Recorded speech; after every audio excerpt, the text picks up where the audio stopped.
Pope Francis has called on people in developed countries to live a simpler and less materialistic life. He also condemned the huge divide between the world's rich and poor, saying Jesus' birth in poverty in a stable should make everyone reflect on the meaning of life. He spoke out while leading a service in St. Peter's Basilica in the Vatican for the traditional Christmas Eve Mass. It is the 8-year-old man's sixth Christmas as head of the Roman Catholic Church.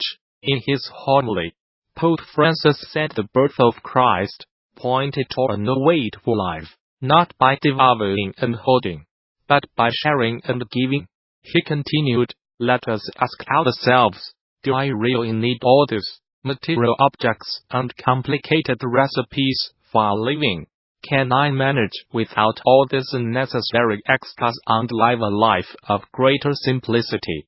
For many people, life's meaning is found in possessing, in having an excess of material objects. An insatiable greed marks all human history, even today, when, paradoxically, a few inexpediently, while all too many go without the daily bread needed to survive. On Christmas Day on Tuesday, the Pope will deliver his Urbi et Orbi to the city and the world message from the balcony of St. Peter's. Francis, the first Pope from Latin America, has made highlighting the plight of the poor a key theme of his papacy. During Christmas Day Mass in 2016, he warned that the true meaning of Christmas was being drowned out by materialism. His predecessor Pope Benedict made a similar point in 2011. A popular tourist attraction has become the latest Chinese company to show solidarity with Huawei's chief finance officer, Meng Wanzhou, who was arrested in Canada on 1 December. Shannon Mountain Scenic Park in eastern Hainan province said it would waive the $9.40 65 yuan ticket fee for anyone carrying a Huawei phone. Ms. Mann, who was given bail in Canada, faces extradition to the United States on charges of breaking Iran sanctions. Her case has upped tensions with China. Use Huawei phones. Shoot grand photos on the mountain. A notice on the Shannon Park's social media account said, "We wish friends around the world who support Huawei's success and bliss."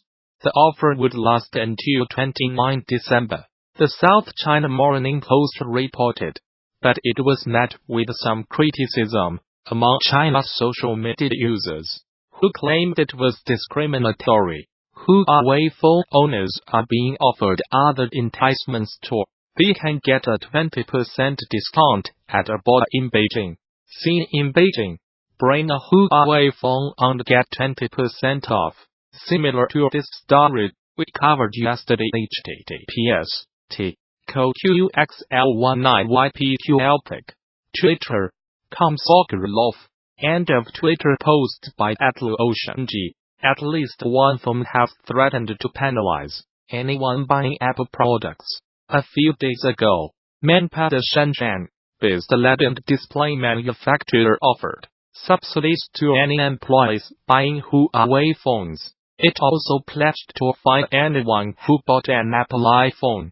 United States prosecutors alleged Ms. Mann, 46, used a Huawei subsidiary called Skycom to evade sanctions on Iran between 2009 and 2014. They also alleged she publicly misrepresented Skycom as being a separate company from Huawei, and that she deceived banks about the true relationship between the two companies. Ms. Mann, who is the daughter of Huawei's founder, has denied any wrongdoing and said she will contest the allegations. Life of Huawei's high-flying heiress. The United States has been investigating the Chinese telecoms giant, the world's second-largest smartphone maker, since 2016, believing that it used Skycom to bring United States manufacturing equipment and millions of dollars in transactions to Iran in violation of sanctions. Ms. Man's detention comes amid an increasingly acrimonious trade dispute between Washington and Beijing. China is angry at her detention, saying she has not violated any laws. Beijing has threatened severe consequences unless Canada releases the executive. Since her arrest, 2 Canadians, a former diplomat and a businessman, have been detained in China on suspicion of harming national security. United States President Donald Trump said last week that he might intervene in the United States Justice Department's case against Ms. Mann if it would serve national security interests. I'll help achieve a trade deal with China if I think it's good for what will be certainly the largest trade deal ever made, which is a very important thing. What's good for national security? I would certainly intervene if I thought it was necessary, he told Reuters news agency. Canada reacted by urging Mr. Trump not to politicize the situation. Our extradition partners should not seek to politicize the extradition process or use it for ends other than the pursuit of justice, Foreign Minister Chrystia Freeland said. 2 Scandinavian women tourists have been found dead in Morocco, with cords to their necks, the country's interior ministry said. Both bodies were found near the town of Imleo in the High Atlas mountain range, near the foot of North Africa's highest peak, Mount Tepco. The women, from Denmark and Norway respectively, have not yet been named.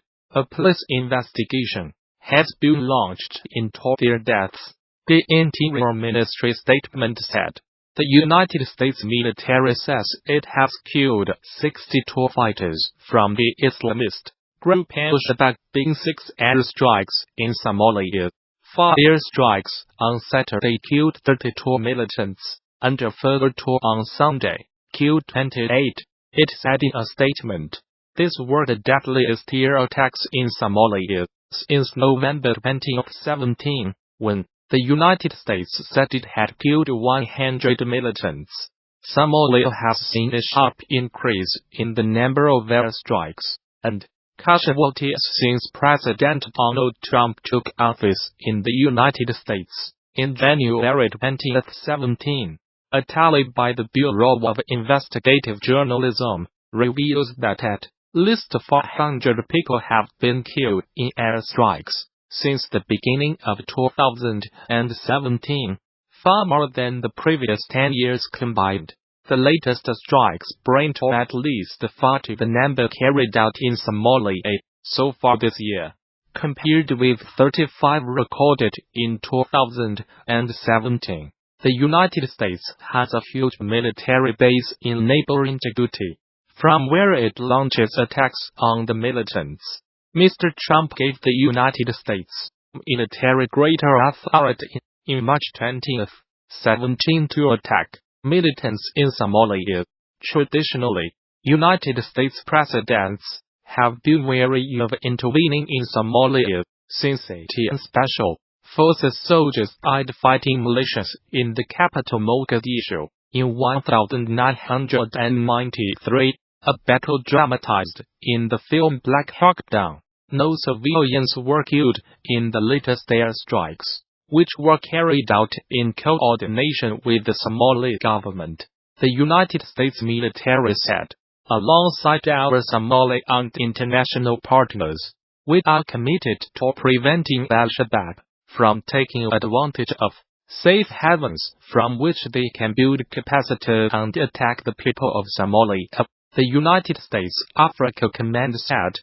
Al-Shabaab, which is linked to Al-Qaeda, has not yet commented on the latest strikes. Somalia-based security think tank the Higher Institute said in a report published in November that Al-Shabaab had been forced to change tactics following the upsurge in airstrikes. The institute said the group was now conducting fewer mass attacks on military bases, but attacks on government offices and businesses which refused to pay its taxes had increased markedly. The United States State Department, in its most recent report on terrorism, described Somalia as a terrorist safe haven, and said Al-Shabaab remained a threat.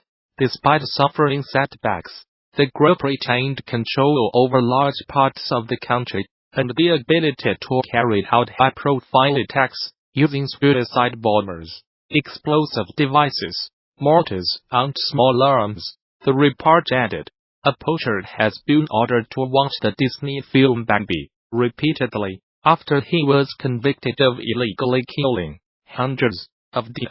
Missouri hunter David Barry, Jr., must view the film at least once a month during his year-long sentence. He was arrested in August along with 2 family members for killing the deer, taking their heads and leaving their bodies to rot. Prosecutors said, it is reportedly one of the biggest poaching cases in Missouri history.